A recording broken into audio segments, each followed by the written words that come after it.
তারেক রহমানের রাজকীয় প্রত্যাবর্তনই বলে দিচ্ছে সময় কি না করতে পারে। দেড় যুগ আগে তিনি নির্বাসিত হয়েছিলেন বাধ্য হয়ে, আর ফিরে আসছেন রাজকীয়ভাবে। সময় কত কিছুই বদলে দেয়, যেমন বদলে দিয়েছে তারেক রহমানকে, বদলে দিয়েছে বিএনপিকে। 17 বছর আগে তিনি যখন দেশ ছেড়েছিলেন তখন বিএনপির মাঝে ছিল চাপা আতঙ্ক ও উৎকণ্ঠা, অথচ 17 বছর পর বিএনপি সম্পূর্ণ ভিন্ন এক মেরুতে দাঁড়িয়ে। শীর্ষ নেতাকে পাওয়ার পাশাপাশি দলটি আছে ক্ষমতার কাছাকাছি। এতগুলো বছরে শুধু বিএনপির মধ্যেই নয়, তারেক রহমানের জীবনেও এসেছে অনেক পরিবর্তন। তিনি এখন অনেক পরিণত। 2007 সালে সেনা সমর্থিত তত্ত্বাবধায়ক সরকার ক্ষমতায় আসার পর থেকে বিএনপির দুঃসময়ের শুরুটা হয়। রাজনৈতিক নেতাদের একের পর এক গ্রেফতারে সবাই তখন উৎকণ্ঠায়। সব জল্পনা কল্পনার অবসান ঘটিয়ে 2007 সালের 7ই মার্চ তারেক রহমানকে গ্রেফতার করা হয়। গ্রেফতারের পর তাকে যেভাবে আদালতে তোলা হয়েছিল সেটি দেখে অনেকে তখন চমকে উঠেছিলেন। র্যাবের বুলেট প্রুফ জ্যাকেট এবং হেলমেট পরিয়ে ঢাকার একটি আদালতে তোলা হয়েছিল তাকে। এরপর তারেক রহমানকে জিজ্ঞাসাবাদের জন্য 10 দিনের রিমান্ডে নেওয়া হয়েছিল। খালেদা জিয়া তখন ভীষণ উদ্বিগ্ন ছিলেন।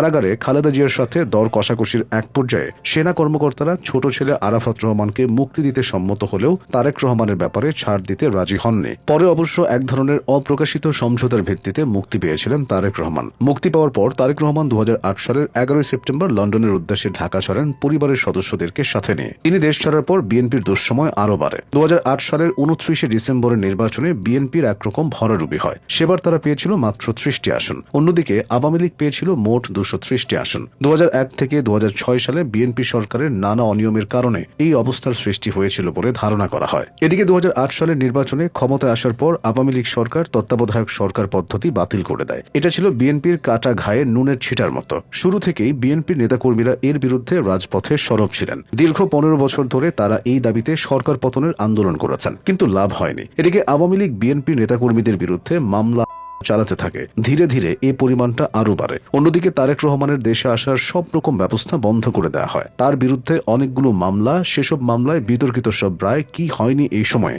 বাদ যায়নি তারেক রহমানের মা সাবেক প্রধানমন্ত্রী খালেদা জিয়া। তাকেও জিয়া অরফানেজ ট্রাস্ট দুর্নীতি মামলায় গ্রেফতার করা হয় 2018 সালে। এরপর দীর্ঘ 5 বছর তিনি জেলে ও বাসায় বন্দী ছিলেন, যে কারণে মায়ের সাথে তারেক রহমানের সাক্ষাৎকার পুরোপুরি বন্ধ হয়ে যায়। 2008 থেকে 2024 সালের 5 আগস্ট ক্ষমতাচ্যুত হওয়ার আগ পর্যন্ত ক্ষমতায় ছিলেন শেখ হাসিনা নেতৃত্বাধীন আওয়ামী লীগ। এই সময়ে দেশে 3টি সাধারণ নির্বাচন অনুষ্ঠিত হলেও সেগুলোর স্বচ্ছতা নিয়ে ব্যাপক প্রশ্ন আছে। এর মধ্যে 2014 সালে অনুষ্ঠিত 10ম ও 2024 সালের দ্বাদশ জাতীয় সংসদ নির্বাচন বর্জন করে বিএনপি। 2018 সালের একাদশ জাতীয় সংসদ নির্বাচনে বিএনপি অংশগ্রহণ করলেও তাতে ব্যাপক কারচুপির অভিযোগ আছে। সে নির্বাচনে ভোট নিয়ে এখনো আলোচনা হয়। ভোটের দিন সারা দেশে সব ভোট কেন্দ্রের নিরাপত্তা নিশ্চিত করার প্রতিশ্রুতি দিয়েছিল নির্বাচন কমিশন, কিন্তু অনেক নির্বাচনী এলাকা থেকে বিএনপি এবং তাদের জোট জাতীয় ঐক্যফ্রন্টের বেশ কিছু প্রার্থী ভোটের আগের রাতেই ভোট কেন্দ্র নিয়ে সংবাদ মাধ্যমের কাছে নানা অভিযোগ তুলে ধরার চেষ্টা করেছিলেন। বিএনপি নেতাদের অভিযোগ, এই 15 বছরে তাদের নেতাকর্মীদের উপর ব্যাপক দমনপীড়ন চালিয়েছে ক্ষমতাচ্যুত সরকার ও আওয়ামী লীগ।